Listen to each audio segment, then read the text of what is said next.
Vadiwa vateereri tatsoka zvekare pano paZim Facebook Secrets and Confessions. I'm going to share with you a WhatsApp voice note that I received from our dear sister. Makadii mukomanashi. Ndauyawo pano ndoda kubatsirwawo mukomanashi. Dambudziko rangu ndiri mukadzi ane 39 years. Dambudziko rangu riri pakuti rakatanga ndine 17 ndo pandingati ndokutanga kuona kuti upenyu hwangu unenge usiri right. Handina kuzvoonaona ipapo pa17 asi ndo pazvakaita sei, ndo pazvakatangira. Ndakaita dandiri form 4 ndichibva ndaita mwana ndichiri pachikoro ndisati ndapedza, asi handina kudzingwa hangu chikoro nekuti nhumbu yangu haina kumbobvira yakaoneka zvekuti vanhu vangatoona kuti munhu ane nhumbu, vanhu vakazongonzwa kunzi ndane mwana. Saka mukuenda kwandaita mukomana wandaidanana nayo, taidanana ndichienda ndichinomuona mumba kwake ndichiita sei, amai vake vachitonditambira ndikasvika asipo tondipa pekugara kuti mirira mwana vaite sei adzoke asati asvika, vachitondiita zvekuti vari kutoziva kuti ndiri munhu anouya pamba pavo. Asi musi wandakazonzi ndaenda kunosiyiwa kumba kunzi ndinzi ndane nhumbu ndakunotizira, ndipo vakabva vatanga kuti murume uyu amuda kuti atizire munhu atori nemukadzi wake. Asi inini makore ese ndaita sei, ndaienda nguva yese ndichienda nomuona vachitondiudza kuti mumirire, asi musi wekutizira ndipo zvakanzi munhu atori nemukadzi wake naivo amai vacho nevanina vacho. Saka zvakaremera vabereki vangu kuti ndinosiyiwa ikoko, vakati angaite sei ngaadzoswa. Ndadzoswa kudaro ndichibva ndagara ndakangogarawo zvezvekuti handisina zvekuita, asi chikoro ndakaramba ndichida sei ndichienda kusvika ndaita mwana wangu, ndikaramba ndichiendera mberi nechikoro kusvika ndaita sei ndapedza. Saka ndaita mwana, amai vangu vakandiudza kuti zvawaita mwana kudai so, zvauriwe usiye zvevakomana vechidika, chitsvaga zimudhara rako rekuti uite sei udanane naro usiyane nezvevana vadiki. Saini handina kungozviswa musoro nakangoti kungotaurawo kumunhu zvekubhilifodhera kuti vanhu vaiti munhu kwangoita mwana hausi chakwanisa kuita sei kuroorwa. Asi inini mwoyo mangu ndaingoti ini ndichaita sei ndicharoorwa chete. Saka ndakambotiwo ndimbotsvaga chimudhara chandaiti ndifambidzane nacho, asi ndaitoona kuti hapana zvandiri kuita ndiri kutambisa chingu yangu, hachina rubatsiro rwachinondipa, asi kuda kuuya kuzondiona nekunonditora chaiuya chichindiona, asi kuti hakupo kana rubatsiro rwekuti uitewo chaunoitawo semunhu ane mwana, hapana. Ndakabva ndasiyana nazvo. Saka ndakabva ndangotungwa diki ndichipedza chikoro January, ndichibva ndatowana basa. Ndapedza kunyora ndatowana basa. Mukuwana basa kwandakaita Ndaka ndashanda mbva ndazosanganawo nemukomana wamwe wavakomana ndaingodana nawo hangu ndizvozvonguti ndikurumbidza ngumboikana ngoti ndiri kupedza nguva yangu mahari, ndisingabatane navo zvangu kuti nditi aiwa mukomana wese wandaidana naye ndairana naye, kwete. Vakomana chaicho vese ndaingodana navo zvekuti kungofambidzana tichiendawo kumamuvhisi kuita sei nekudzoka chikumba zvobva zvapera. Ndichibva ndazowanawo mukoma wandakaona mubva ndatowo mukomana, hama dzake, vanina vake, hanzva dzake vese ndiri kuona chandaisada inini kuenda chikumba kwemukomana futi, nekuti ndanda kutya kuti ndikaenda futimba kwemukomana anondibata sezvakaitika pekutanga ndikaita mwana. Saka takazoendawo kupati kushamwari yake, ikoko ndokwatakabva taendawo mukurara usiku iyoyo, ndopaakazondibatawo. Saka ndagaragara mva ndati ndane pamuviri, ndamuudzawo. Mukumuudza kwekwe haana kuramba, uraiti tora tete vako nundipereke kuti uye kumba. Haini ndibva ndaitawo seizvozvo, handisi hana unotora vari tete vangu chaicho. Ndakaudza mukadzi ailoja pamba pedu kuti ndiperekedzeyo, bva ndiperekedza. Ndaenda kuya, ndasvika tikusvika tikubvunza munhu ane mukadzi wake, ane mukadzi apo inini ndatoita sei ndatozvitakura kuchi futi. Saka vakandisiya vanhu vakati iwo kunyeperwa, munhu ane mukadzi haangambouya achiita sei achikutora iye achizoti kumba kune mukadzi ende zvishuwa mukadzi atorikowo asi tatakuzviramba nokuti zvinhu tasati tasvinzwa. Ndadzokera futi kumba, ndadzoka ndakura mai vacho bva vazonzonzi vamai vacho vaishandira kuSouth Africa bva vazonzonzi kune musikana akaita seanga auya kuzotizira bva vauya nerusero bva ndotodai mimi chichi kusvikira vandinyengetedza pepe zvikanzi asi munoita sei muenda munoshanda kuSouth Africa. Pandati alright ndoita sei kushanda South Africa ndirambe because situation yangu inge isisaitiwo kuti ndaita mwana umwe wokutanga apo ndatakura imwe nhumbu basa kwandandakuenda kwekuenda handasiya futi basa racho mfana kumvuma ndikati alright toenda South Africa mwana unzwa kuSouth Africa kunoko kusvika ndazobatsirwa nemwana wangu futi wechitu. Kubva ipapo inga iri 2005 ndopandakauya munyika inoyi 2005 atabva murume akambosara achigara mubva azosvika pakunetsa nemukadzi wake usvika mukadzi waende ndakutozviitira upenyu wangu kuti ega ndirise ndizviraramire ndichengete vana vangu.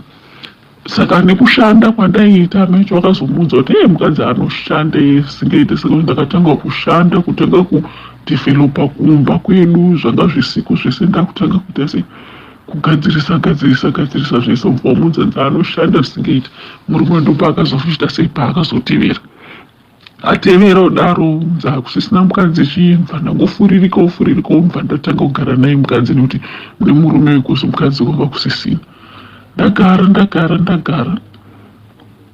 magariro acho anga asingaite murume munhu wekuti haakwanise kugara asina kukecha hure kunzoku samunhu wekuti ndounhu wake wekuti anosvika nanhasi kutaura kunhu ndouchiri unhu wake iwowo haagone kugara nemukadzi wekuti anoti mukadzi mumba chaichai asi anoda kukecha vekunzoku achidaro saka inini ndaimbozama kuti pamwe zvinopera kunetsana mumba kurovana munhu paunodzoka kubva kubasa una maki achinjwa paunombokuudza kuti nhasi usadzoke woita nokuti manje ndikasadzoka ndinonorakopi paunonogara waigara panze muno munyika ino inotyisa ndaigara kusvika kuma10 kana kuti 11 asati adzoka kubva upapo uzoona munhu ari kuuya nemunhu anenge akecha kubawa ikoko.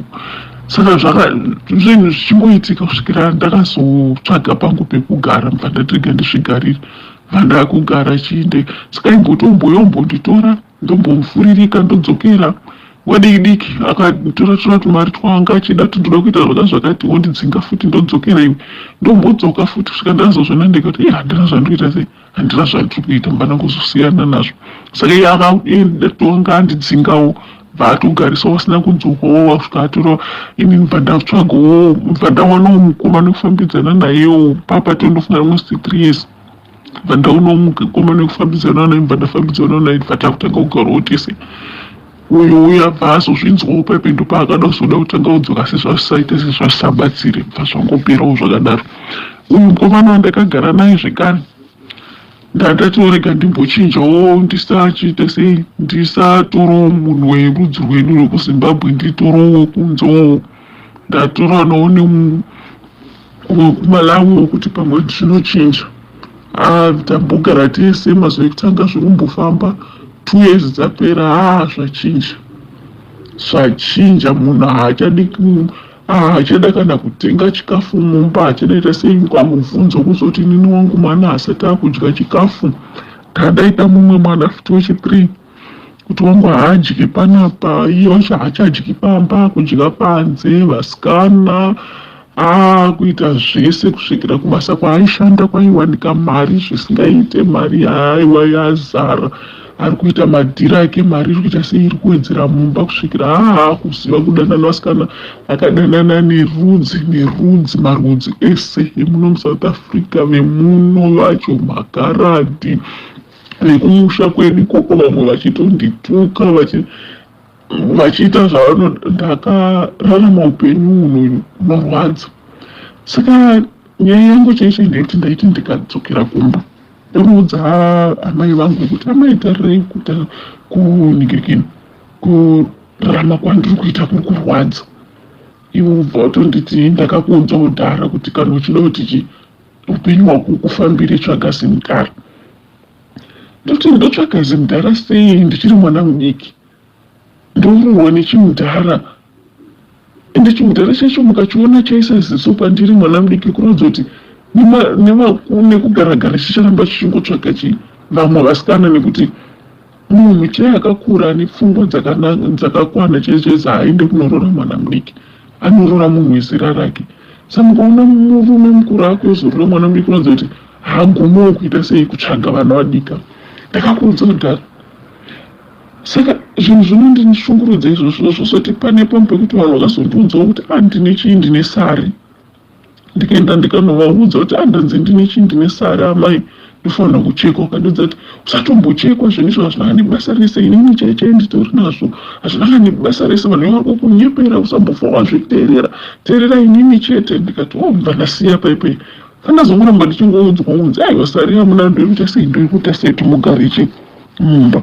Pandazongoenda kumusha mva ndasvika mba ndangozviendesa kwandakaendawo, ndaudzwawo nevamwewo mukutaurawo nyaya dzako, ndaudzwawo nevamwe mba ndaenda mba ndanochekwa mba ndadzoka kumba. Saka hembe dzandakaenda nadzo dzakakanganisika nenyaya yekuti ndakabhidha zvekubhidha zvezve. Saka ndakangosvika kumba ndibva ndatongonoisa hembe mubathroom, bva ndakunodzisa mvura kuti ndiite sei, ndiwane kugeza. Saka ndakaisa mubathroom bva ndavhara dhoo kuti vanhu vasawanita sei kuzokupinda. Ivo bva vakangosumuka, wanga wagara bva wasvika bva wanopinda mubathroom umwe bva wadzoka zvikanzi asi wachekwa sari. Inini handina kuvaudza kuti ndikuenda nechekwa. Ndikati sei mavhunza, zvikanzi ndaona hembe dzako dzine ropa mumunhu. Ndikati aiwa mwengo yangu yakwana, saka ndaita sei, ndakanganisa ndiri murodhi. Zvikanzi kunyepa wachekwa sari. Bva ndavanyararira, ndauda kuvapindura. Usiku hwese ngomana vakarara vachichema usiku hwese vachitanzi uchafa nekuti wachekerwa isari. Ndikati aiwa ini handifi, kufa handife, ndinozofire chii nekuti ndachekwa zvinhu zviri kunditarisa kurarama zvakanaka. Zvikanzi warichekere chii, uchafa chete. Vakachema usiku hwese. Saka ini bva ndangoudza ndati achionesa ndikuti imi muri kuti chii, zvinhu izvo hazvina nebasa. Saka ini ndiri kunzwa kunzi zvinhu zvinoita sei, zviri kunditarisa kurarama. Ndosaka ndaita sei, ndaenda kunochekwa. Nyaya yechibva yapera pai, ndibva ndadzoka kuno kubasa. Ndadzoka ndashanda, unoendawo kumaprofita, unonzonzi makachekererwa nyora dzekuti varume vakakuonai vanokuonai sechemberi. Ona zveshuwa mukomana she kuti handinyengwe nevana vadiki. Vana vadiki vanenge vandinyenga ndovanhu vanenge vane vakadzi vavo. Iye murume wacho uyu wandiri kutaura kuti ndakanotora futi kuMalawi ndichiti pamwe ndaonawo murume, hama dzake dzese ndavaona hatirega tichitanga kugara tese. Ndakazonzwa papera 6 years ndakazonzwa kuti munhu akaitwa nemukadzi wake Kumusha, mukadzi achingotumirwa mari ari ikoko. Inini ndiri kuno kuzosvika mukadzi ndakazomufonerawo ndichifunga ndikufonera sisi vake, ndokunzwa kuti mukadzi ye papa yabva azoti papa yaunyengetedzwa wakabvuma wandizoti akaudzwa unzi chii, abva azoti papa yapagara chinguva zvikanzi mukadzi wandirinogara naye chii akafa, ndasarwa nemwana chete, kutaura kuti inini ndinda ndafa asarwa nechii nemwana. Inini ukuwo mukadzi ari kundirambira kuti asi mukadzi wangu uri kunyepa kuti akakuudza kuti ndiri mukadzi iwo uchiita zve. Unyatsoona kuti makore ese andagara nemunhu, ndogara nemunhu hapana chandoziva nezvemunhu. Uzotanga kutsvaga kutresa mazita, kuona mazita ese andanyoresa kumakiriniki kuti anonzi chakati chakati, asi yake pasipoti yacho yaari kushandisa haisi yake, zvese mukomana unosvoti unotangira papo unopererwa. Saka paya waudzwa kumaprofita kwacho. Saka pakazotanga kuita sei kuti zvakutanga kutaurwa manje kunzi amai venyu vanoziva zvakaitika pamuri, pane zviri kuitika zvavatoziva kuti chii chiri kuitika chichichi. Amai vaye kuti uvabvunze zvonetsa. Time pakatanga kuti zvakutanga kubatwa zvikabva zvazonzi ivo bva vati sekuru venyu vari kundikandira mwoyo kuti hanzi ndibatwe inini kumaprofita, kuti ivo vasabatwe ivo sekuru. Hatina kutaura zvakawanda, tanyarara pai. Saka ndagara futi pane kuchechi kwandaendawo yechirungu yandaendawo ndaitwa uprofita waona pasta vacho vanga vari muchechi imomo vakatoti hama yako vanoziva even kufa kwakaita Maoko, hama yako vanozviziva. Kana vari vamwe ngavanyatsogara newe nemi pasi vanyatsotaura chokwadi, vakataura chokwadi chiri zvese zvinosunungurwa zviri kuitika. Apo vaimboti pavanenge vachirwara pasi vachimbudza hama yako vari kurwara ndofona hanzi muri kurwara ndinamatira ita saivo vacho vanga kutombofonawo udza pasta vako kuti vandinamatirawo. Kubva pavakazonzwa nyaya ndakutaura nyaya yekuti pasta vatanzi zviri kuitika zviri ngoda kuti imi mutauri chokwadi, kufa kwakaita baba nezvese zviri kuitika zvese, vakabva vavenga pasta ivava kusvika pekupedzisira. Saka ndiri munhu wekuti ndaishanda makore ese, ndaishanda zvokushanda zvokuti ndakakwanisa kupedzisa imba, ndikatenga property mukati, ndikaita sei. Inini kuti ndizviitire zvangu inini hapana kana chandakaita chipenyu chandakabudisa. Ndaitamba maraundi kumanashe kuti ndaigona kubata ma18,000 ma20,000. Vamwe vangu vakadzimba vakapedza. Inini chandaigona kutenga grocery rekunge richienda rakazadza troli, ndichienda ndichinomburutsa kumba kwaamai vangu, ndichiita zvese. Hapana chandasingaita. Imba yangu ndikakudza iti zvosofanda ane 18 years ndiri muSouth Africa, ndina kana imba, handina kana chipa. Ndakazotanga kupepuka kuti kwaini ndiri kumboitei, tikushandira grocery each and every time. Pandava kutanga kurega ndichengete mari yekuti nditenge stand, ndachengeta mari yekutenga stand ndandopa hanzvadzi yangu kuti handiite seyainde inondibhadharira. Abva atora mari yabva yese, abva haana kana kundiudza kuti ndadya mari yako kana kuti zvofamba sei kana zvofamba sei. Izvozvo nyange ndikamuti mari anotondiudza kuti handina. Amai vangu pavakazvinzwa kuti ndakapa hanzvadzi yangu mari akadya, vakaseka zvinhu zvokuti zvikanzi wakaura, wanyera, uri kuda wakamupa mari wakatadza kupa inini. Wakapa inini dai mosvunga kuti ndaiita sei mari yako manje apa wakaura. Ndaikudza kuti nanhasi havasati vambobvunza kana hanzvadzi yangu kuti ko ndakanzwa kuti wakapiwa mari nehanzvadzi yako ukadya, chii chiri kuitika. Havana kumbobvunza, havana kana vakamuona vanotaura zvenyaya dziri kuitika nguva iyoyo. Havatovhunzi zvekuti Maoko uyo wakadyira mari. Ndikaenda kumusha vakutorwadziwa kuti sei ndisisauye nechinhu. Vanotanga kuvenga munhu wese wandienda ngoti ndozivana naye. Ndivari kukufurira kuti usatenge grocery. Ndoramba ndichatenga grocery mukomanashi for 22 years, ndichingotenga grocery ini ndisina kana chandinacho, kuti nditange kuti ndiitewo chandinenge ndichida kuita. Zvese zviri kuramba. Ivo wacho wakati ngatizvigadzisani kuti sekuru wenyu ndori kukurorei, inemi handina ukama nemi, handibvumidzwa kuti ndizvigadzirise. Chitifambirewo muchingonotorawo muteuro muchingoita sei. Vanokudza kuti handikwanisi kukuitirei nekuti handina ukama nemi, zvinoda munhu weropa renyu kwete inini. Asi mwana wesahwira kana murodhi kana wechianenge asangana nawo akavaudza kuti inini ndine matambudziko akati akati, vanofamba naye kusvika zvinhu zvake zvaita. Even ane imba yakunopwanyika vanofamba naye svika imba yake yamira.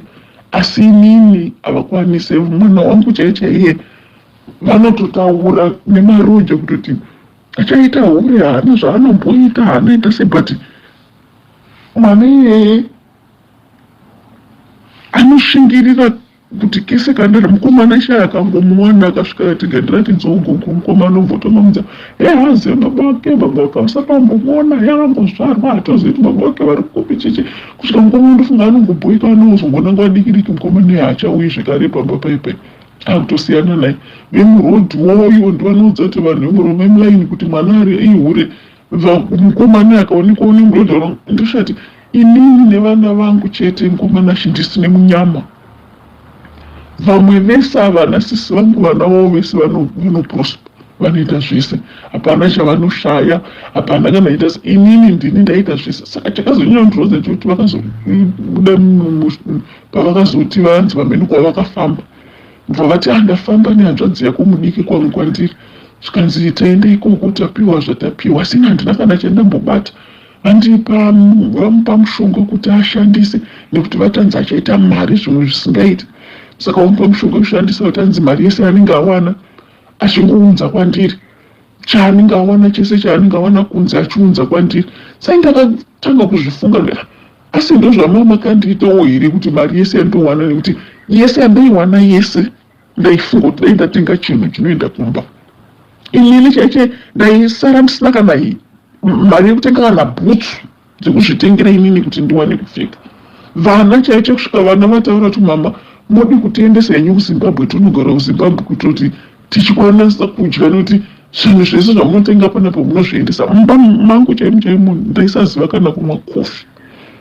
Tichimwa matibhiki ekupedzisira ano mari yekupedzisira, but kumba kumusha ndichiendesa magaba nemagaba emakofi. Inini ndichitadzozvitengera raisi chairo vana vaitoita kutozoti vana mama wee chititengerewo raisi nekuchipako zvakaita munyika muno, asi ndandisingazvifunge zvose. Chandaifunga chete kuti dai ndaendesa kumusha kuna amai vangu. Saka ndofanira kuti mukomana ndokumbirawo kana kune vamwe vanhu vanobatsira, ndokumbira ndonzwawo nakawanda vachiisawo, ndokumbirawo kuti mundiisirewo ndibatsirewo kuti ndiitewo chipenyu. Ezvinozvo kwandikufamba kwese ndikunzwa kunzi ndakasungwa maoko. Kubva pandakatanga kuregedza kutumira chikafu ndakabva ndasungwa maoko kuti ndishaye kana chekuita mukati meupenyu, ende zvishuwa handina chandiri kuita.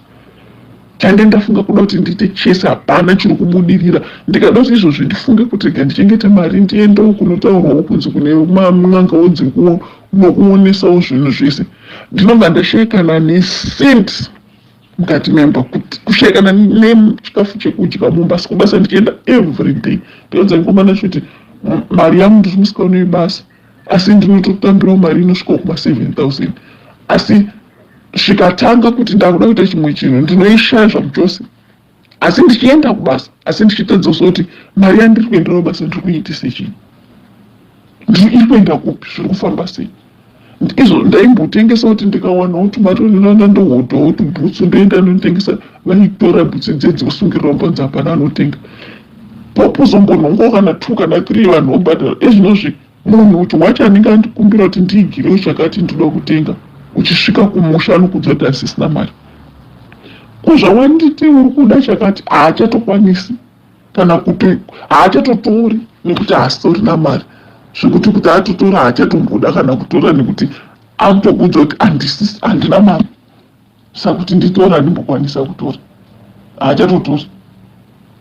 Saka ndikukumbira mukomana kuti kana pano vanokwanisa kundibatsirawo ndibatsire. Handina chandakaita izvozvi so far 18 years ndichinge ndiri muno muSouth Africa. Handina imba, handina stendi, handina kana pangu pekuti ndisvike ndipinde kuti nditi izvozvi nyika inoina izvozvi kunzi Juni togona kuburiswa muno. Kunotanga nogarana navo, vanotaura mashoko mamwe ekuti unorwadziwa, vanenge vane mashoko ekuti vanotaura zvavanoda ende hauna zvaunovaita. Saka ndokumbira mukomana kuti kana pari anokwanisa kundibatsirawo andibatsirewo, ndibude mazvire tisindikakwanisawo kuroorwa mukati meupenyu hwangu ndozvigarira kumba kwomurume, kuti ndiroorwe chaicho kahavatodi. Vandonudza kuti uri kupedzerei nguva yekuti unoroorwa funga kuti uchiwana murume here nezvauri izvozvo. Apo handitoshorikowo, hakusoti ndikuzvipembedza kana kuti handitoshorikowo, asi kuti ndiroorwe chaicho kuti ndiwane murume anondiroora chaicho handimuwani. Kuti nditiwo ndiite zvimwe zvinhu zvipenyu, chandinokwanisa kunyengwa ndokunyengwa nezvemadhara. Munhu wechidiki anenge andinyenga munhu ari kutochita mukadzi wake. Saka mukomana ndokumbirawo, chandokumbirawo zvekuti ndisunungurwe mukati meupenyu hwangu, ndibviswe zvinonzi ndakaiswa panyama dzangu, nekuti ndikwanise kuroorwa kupinda mukati memba. Ndatenda hangu kana muchikwanisa kuchinjawo voisi rangu kuti chinjewo, kana muchikwanisa kungonyorawo murimi muchanyora pasi muchitaura, ndizvo zvindokumbirawo zvese zvamunoita semusazoita musazoburisawo voisi rangu chairo chairo. Mukwanisa kungorichinja kana kurinyora patsva, kunyora patsva. Ndotenda hangu. That was a voice note yandareceiva kubva kuna vanzvadzi vedu. If there is anyone who is willing to assist our dear sister, please inbox me tione kuti vangabatsirikana sei. I'll be back with another episode.